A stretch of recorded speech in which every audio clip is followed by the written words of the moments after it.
सा real incident हुआ जिसके बारे में जानकर शायद आप कभी किसी डॉल को अपना बेस्ट फ्रेंड नहीं बनाएंगे। ये कहानी है 17 साल के इकीकी सुजुकी और उसकी बहन किकुको चैन की। नन्ही सी किकुको का बर्थडे आने वाला था और वो 4 साल की होने वाली थी। उसका भाई इकीकी अपनी प्यारी सी बहन को एक यादगार बर्थडे गिफ्ट देना चाहता था, पर उनकी फैमिली गरीब थी। इकीकी के पिता एक मजदूर थे जो हर रोज छोटी मोटी नौकरियां करके घर चलाते थे और उसकी मां सिलाई का काम करती थी। इस साल की कोको ने जिद पाल ली थी कि उसे अपने जन्मदिन पर एक सुंदर सी डॉल चाहिए जो उसकी सबसे अच्छी दोस्त बन सके। लेकिन पैसों की कमी होने की वजह से उसके पेरेंट्स ने साफ इनकार कर दिया था। लेकिन इकीकी अपनी बहन से बहुत प्यार करता था। वो उसकी उदासी बर्दाश्त नहीं कर सकता था। पूरे 1 महीने तक छोटे छोटे काम करके इकीकी ने पैसे इकट्ठे किए। वो बाजार में अपनी बहन के लिए एक सुंदर सी डॉल ढूंढ रहा था कि तभी एक शॉप की विंडो पर उसकी नजर एक ट्रेडिशनल जापानीज डॉल पर पड़ी। वो डॉल बाकी किसी डॉल से बिल्कुल अलग थी। उसके चेहरे पर एक अजीब सी शांति थी, लेकिन उसकी आंखें इतनी गहरी मानो वो सब देख रही हों। उस डॉल ने जापान का ट्रेडिशनल रेड किमोनो पहना था और उसके काले बाल उसकी गर्दन तक आ रहे थे। इकीकी को वो डॉल बहुत अच्छी लगी और उसने तुरंत उसे खरीद लिया। अपनी 4th बर्थडे पर जब किकोको ने अपना गिफ्ट खोला तो वो खुशी से पागल हो गई। उसने उस डॉल को अपने रूम में सबसे खास जगह दी, अपने साथ सुलाने लगी और उसका नाम रखा ओकीकू।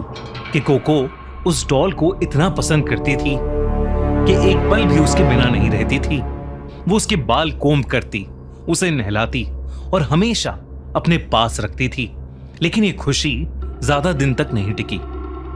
एक दिन बाहर खेलते हुए किकोको को एक मच्छर ने काट लिया और उसे बहुत भयानक मलेरिया हो गया। तड़पते हुए आखिरी सांस तक उसने ओकीकू डॉल को सीने से लगाए रखा और आखिर में उस नन्ही सी किकोको की मौत हो गई।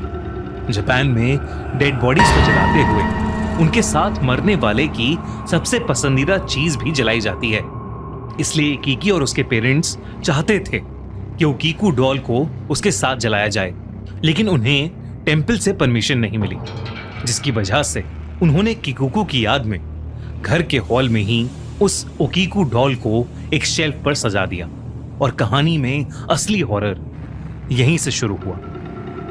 एक रात जब इकीकी सो रहा था तो उसे घर के हॉल से हल्की हल्की आवाजें आईं, जिससे उसकी नींद खुल गई। उसे ऐसा लगा कि जैसे वो किकोको की आवाज है, जैसे वो कुछ बोल रही है और धीरे से हंस रही है। इकीकी हॉल में गया पर वहां कोई नहीं था। उस रात के बाद ऐसा अक्सर होने लगा। इकीकी के पेरेंट्स को भी वो आवाजें आने लगी। एक दिन इकीकी काम करके अपने घर वापस आया तो उसने अपने रूम में देखा कि किकोको की सारी ड्राइंग्स बिखरी पड़ी हैं और ओकीकू डॉल उन ड्राइंग्स के पास ही पड़ी है। किकोको के पेरेंट्स घर पर नहीं थे और खिड़कियां भी बंद थीं, इसलिए इकीकी को समझ ही नहीं आया कि ये कैसे हो गया। पर उस दिन ओकीकू डॉल को वापस शेल्फ पर रखते वक्त इकीकी ने एक अजीब सी बात नोटिस की। उस डॉल के बाल जो उसकी गर्दन तक आते थे अब लंबे होकर उसके कंधे तक आ रहे थे। बल्कि पहले उस डॉल के बाल काले थे पर अब उनमें ह्यूमन हेयर की तरह ब्राउन शेड आ रहा था और वो एंड से स्प्लिट भी हो रहे थे। इकीकी ने जब ये बात अपने पेरेंट्स को बताई तो उन्हें लगा कि ये इकीकी का वहम है और इकीकी की मां ने उस डॉल के बाल काटकर वापस उसकी गर्दन तक कर दिए, जो कि शायद उनकी सबसे बड़ी गलती थी। बाल काटते ही सुजुकी फैमिली की जिंदगी नरक बन गई। उस रात जब इकीकी की मां सो रही थी तो उन्हें एक सपना आया कि कुकू उनके पास आकर रो रही थी क्योंकि उन्होंने उसकी डॉल के बाल काट दिए थे। और फिर अचानक ही कि कुकू का रोना गुस्से में बदल गया और उसका चेहरा उस ओकीकू डॉल में। एकदम से उनकी नींद खुल गई। वो आंखें खोलते ही चिल्ला उठी, क्योंकि ओकीकू डॉल वहीं थी, उनके सीने पर बैठी हुई। उनकी चीख से घर के सब लोग भाग कर आए। जब इकिकी की मां ने अपने सपने के बारे में बताया तो इकिकी और उसके पापा दोनों हैरान थे। पर इकिकी ने देखा कि ओकीकू डॉल तो बाहर शेल्फ पर ही रखी है, तो ये कैसे हो सकता था। धीरे धीरे सभी फैमिली मेंबर्स को बुरे सपने आने लगे। कई बार तो तीनों सोते ही नहीं थे। सभी भयानक सपनों में एक चीज कॉमन होती, ओकीकू डॉल का उन्हें डराना और मारने की कोशिश करना। कुछ दिन गुजरे और ओकीकू डॉल के बाल और बढ़ने लगे और वो अब कंधों से भी नीचे आ गए थे। एक शाम इकिकी हॉल में बैठा काम कर रहा था तो उसने देखा कि शेल्फ पर रखी ओकीकू डॉल की गर्दन उसकी तरफ मुड़ी है और फिर उसने देखा कि ओकीकू डॉल ने अपनी पलक झपकाई। अब घर में पैरानॉर्मल एक्टिविटीज बहुत ज्यादा होने लगी थीं। फैमिली मेंबर्स को दिन भर अजीब अजीब सी आवाजें आना, एक छोटी लड़की की परछाई दिखना, ये सब बहुत आम हो गया था। अब फैमिली के तीनों लोगों को उस डॉल से बेहद डर लगने लगा था। एक दिन उन्होंने डिसाइड किया कि वो उस डॉल को कहीं फेंक आएंगे। इकिकी के पापा ने पास के मैदान में जाकर उस डॉल को गाड़ दिया, लेकिन फिर उस रात कुछ ऐसा हुआ जिससे उन सब का दिल दहल गया।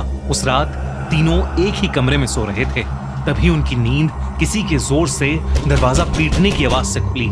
ऐसा लग रहा था कि कोई अंदर आना चाहता है, जैसे वो कोई किकुकू हो जो दरवाजे के बाहर दर्द में चीख रही है और उन्हें अपने पास बुला रही है। धीरे धीरे वो दरवाजा पीटने की आवाज इतनी तेज हो गई कि पूरा घर हिलने लगा, जैसे कोई अर्थक्वेक आया हो।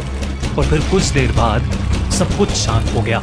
इकिकी के पापा ने बड़ी हिम्मत करके दरवाजा खोला तो उन्होंने देखा कि ओकीकू डॉल खुद चलकर उनके सामने आकर खड़ी हो गई है।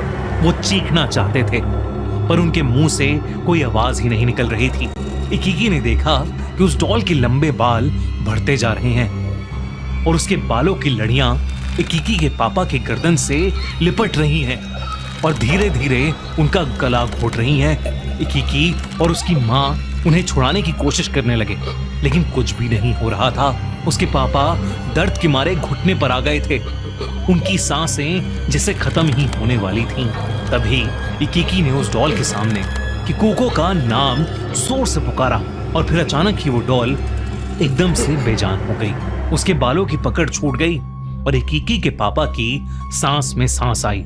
उसके बाद से जब भी वो ओकीकू डॉल को फेंकने की क्या उससे छुटकारा पाने की कोशिश करते, वो वापस आ जाती। ये हॉरर 1-2 साल नहीं, उनकी फैमिली ने पूरे 20 साल तक सहा।